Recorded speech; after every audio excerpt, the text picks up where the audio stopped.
बाहर अंदर के विषय को फेंकने वाला अर्थात आलोचना करने वाला। चतुर्थः बराबर चौथा प्राणायाम है।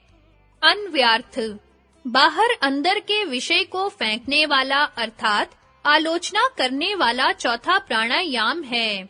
व्याख्या, देश काल और संख्या से परिदृष्ट जो बाह्य विषय है, उनके आक्षेप पूर्वक ऐसे ही देश काल और संख्या से परिदृष्ट जो आभ्यंतर विषय है, उसके आक्षेप पूर्वक दीर्घ और सूक्ष्म दोनों प्रकार से उत्तरोत्तर क्रम से भूमियों के जय के पश्चात जो श्वास और प्रश्वास इन दोनों की गति का अभाव है, वह चौथा प्राणायाम है।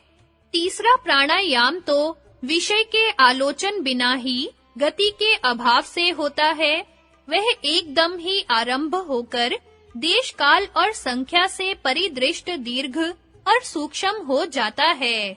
चौथे प्राणायाम में यह विशेषता है कि यह श्वास प्रश्वास के विषय को अवधारण करके उन दोनों के आक्षेप पूर्वक क्रमानुसार भूमियों के जय से गति के अभाव से होता है। व्यास भाष्य का भावार्थ। पिछले सूत्र में प्राणायाम के 3 भेद रेचक, पूरक और कुंभक बतलाए हैं। पहला, रेचक प्राणायाम से जब श्वास को बाहर निकालकर उसकी गति का अभाव किया जाए, अर्थात उसको बाहर ही रोक दिया जाए, तब वह रेचक सहित कुंभक अथवा बाह्य कुंभक कहलाता है। दूसरा, पूरक प्राणायाम से जब श्वास को अंदर खींचकर उसकी गति का अभाव किया जाए, अर्थात उसको अंदर ही रोक दिया जाए, तब वह पूरक सहित कुंभक अथवा आभ्यंतर कुंभक कहलाता है।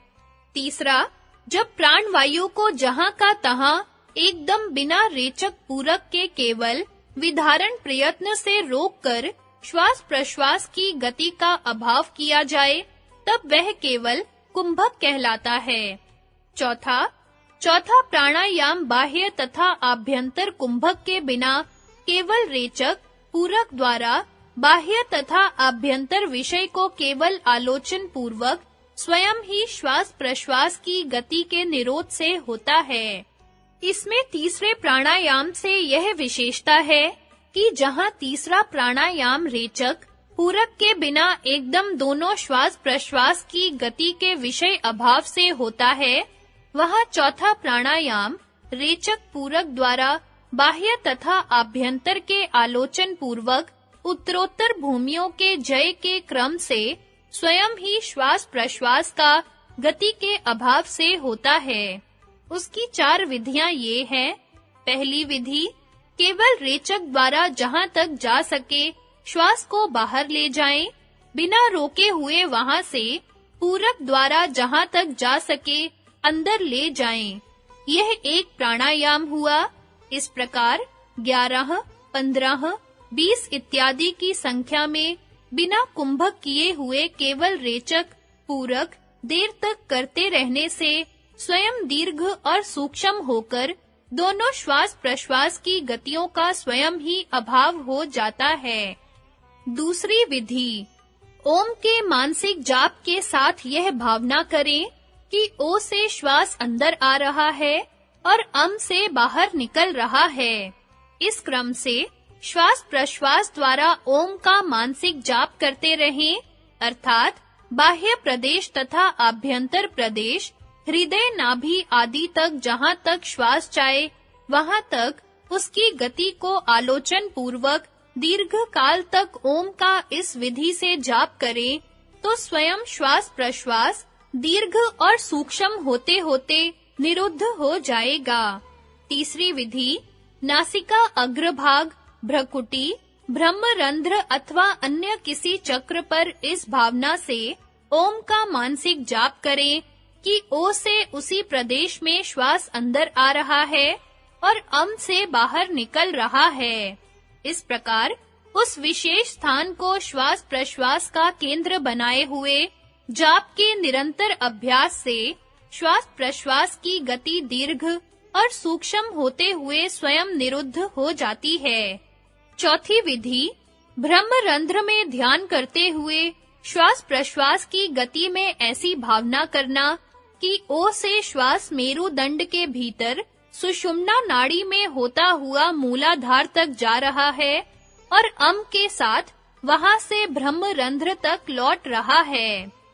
चक्र भेदन में इस प्राणायाम का अभ्यास इसी प्रकार निचले चक्रों मूलाधार, स्वाधिष्ठान, मणिपूरक इत्यादि में ध्यान करते हुए ओ से श्वास और अम से प्रश्वास की गति की भावना करते हुए उसको ऊपर के चक्रों में आलोचन करने से किया जाता है। विशेष वक्तव्य। इस सूत्र के अर्थ भिन्न-भिन्न टीकाकारों ने भिन्न-भिन्न किए हैं। आक्षेप के अर्थ फेंकने के हैं। इससे किसी ने उल्लंघने अथवा त्यागने अथवा हटाने से अभिप्राय लिया है और किसी ने विषय करने या जानने या आलोचन से अभिप्राय लिया है। यहाँ सूत्र के दूसरे आलोचन अर्थ किए गए हैं। सूत्र के आशय को अधिक स्पष्ट करने के उद्देश्य से मूल व्यास भाष्य उसके शब्दार्थ, भावार्थ तथा चतुर्थ प्राणायाम के 4 उदाहरण भी दिए गए हैं। चौथे प्राणायाम की विधियां राजयोग के उत्तम अधिकारी के लिए है तथा गोपनीय और गुरुगम्य है। आक्षेपी के अर्थ उल्लंघने अर्थात त्यागने करने से सूत्र का अर्थ इस प्रकार होगा। बाहर और अंदर के विषय के अर्थात रेचक और पूरक को त्यागने वाला चौथा प्राणायाम है। उसकी विधि निम्न प्रकार होगी। 5वीं विधि मूलाधार, आज्ञा, ब्रह्मरंध्र आदि किसी चक्र अथवा नासिका अग्र भाग आदि किसी स्थान को बिना रेचक पूरक के श्वास प्रश्वास की गति बनाते हुए अर्थात ऐसी भावना करते हुए कि ओ से उसी विशेष स्थान पर श्वास आ रहा है और अम से छूट रहा है। ओम का मानसिक जाप करें। उसके निरंतर अभ्यास से श्वास प्रश्वास की गति का निरोध हो जाता है और शीघ्र सफलता प्राप्त हो सकती है। संगति प्राणायाम का फल बताते हैं।